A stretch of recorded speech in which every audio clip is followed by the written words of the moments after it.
Hello and welcome to our second webinar on professional practice. In this session we'll look at enhancing your own practice.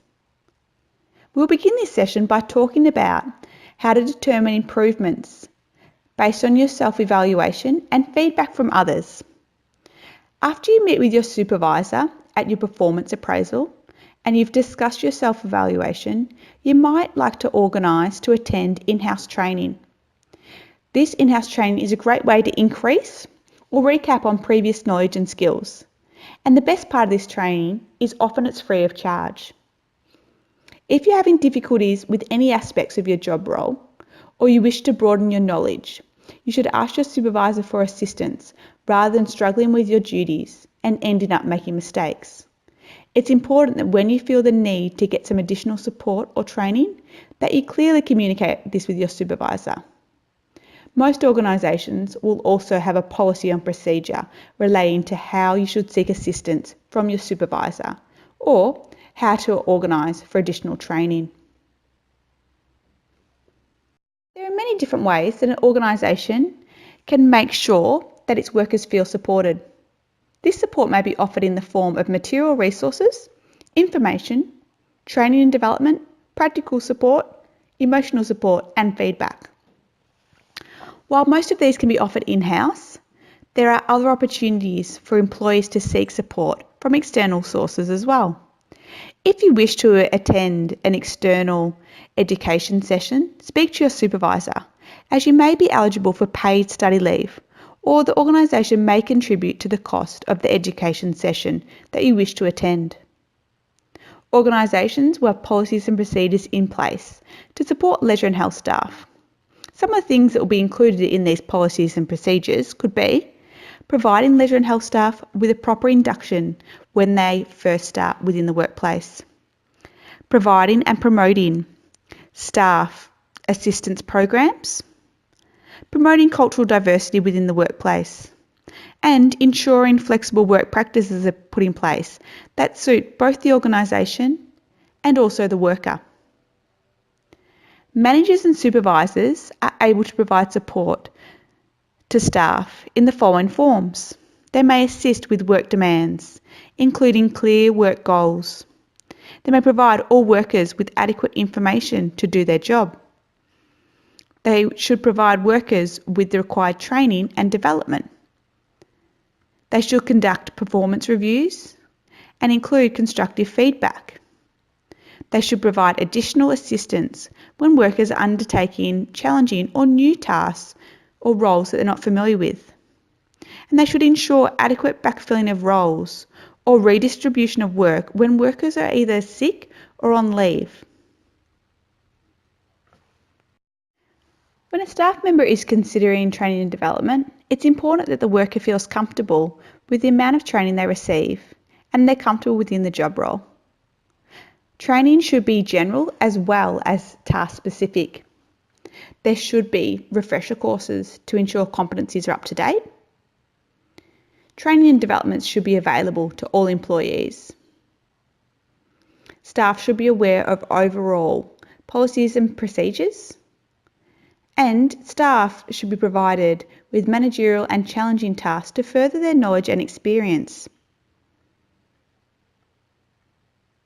We're now going to look at how education and training impacts on accreditation under the Aged Care Accreditation Standards.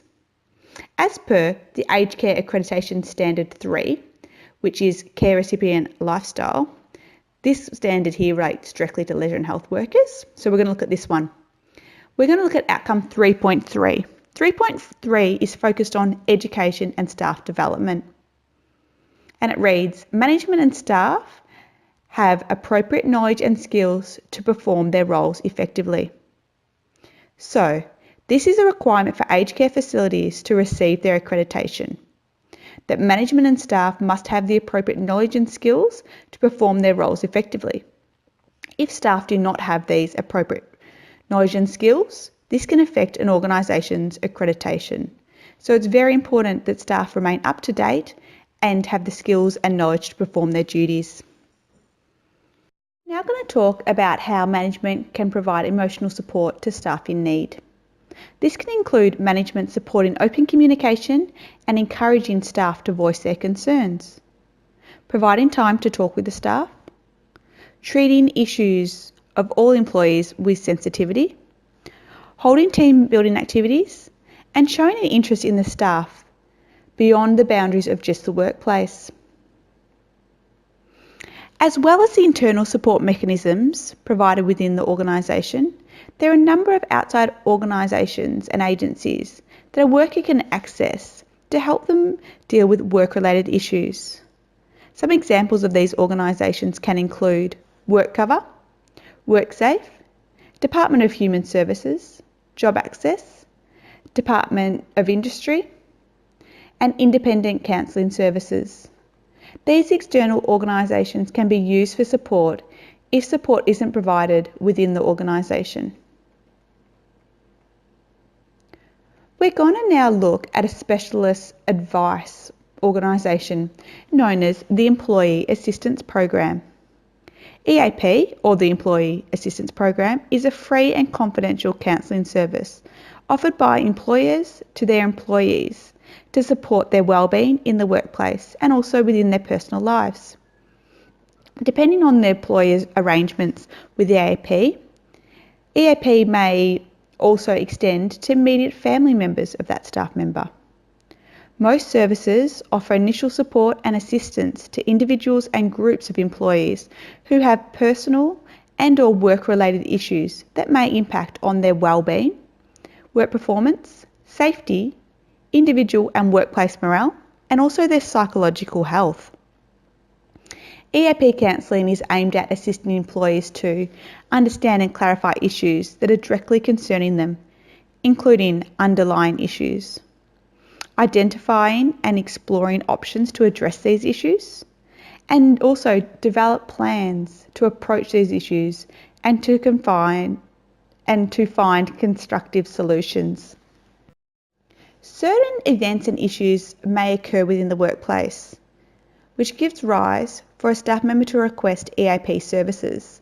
These may include such things as problems with performance, issues with relationship between co-workers, bullying and harassment, managing conflict and anger management, adjusting to changes within the workplace, a career change, and managing work-related stress.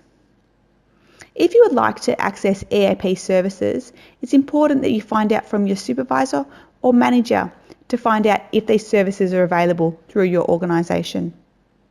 We're now going to look at establishing a learning need. The implementation of training and development initiatives in the workplace is usually motivated by the need to meet organisational outcomes. It is therefore essential to be able to clearly explain the objectives and the scope of learning initiatives to any staff that may be included within the education program.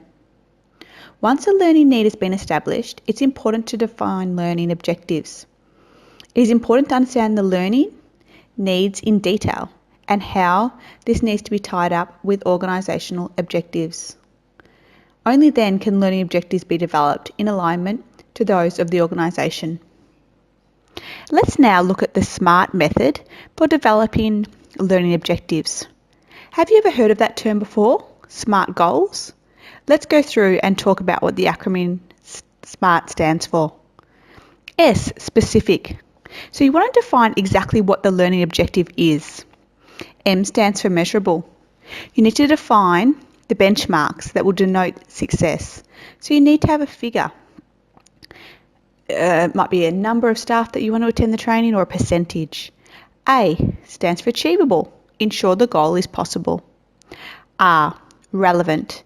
Ensure the goal is in line to organisational objectives.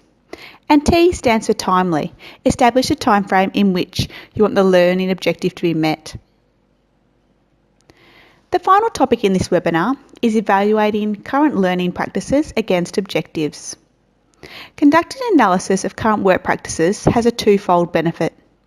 Firstly, it can be used to identify the training and development requirements for new staff induction. And secondly, it can help to determine the effect standard operational practices have upon the ability of an organisation to meet established learning objectives. So to put this simply, work practices and routines can either help or hinder effective work-based learning. Thank you for your participation today in this webinar. Continue now by watching this video on SMART goals.